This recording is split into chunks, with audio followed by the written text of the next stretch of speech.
ఒక్కోసారి కన్నీళ్ళు చెప్పలేని ఆనందానికి సంకేతం కావచ్చు. చిరునవ్వు మౌనవేదనకు మేలిముసుగు కావచ్చు.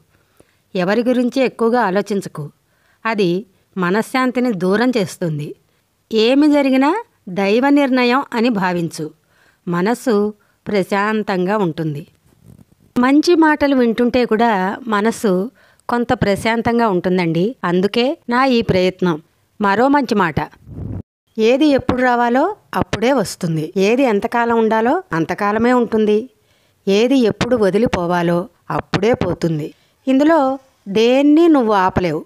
నీ చేతిలో ఉన్నది ఒక్కటే. ఉన్నంతవరకు నీతో ఉన్న వాటి విలువ తెలుసుకుని జీవించడమే. నా ఈ మంచి మాటలు కూడా మీకు నచ్చితే ప్లీజ్ లైక్ చేయండి, కామెంట్ చేయండి, షేర్ చేయండి, సబ్స్క్రైబ్ చేయండి.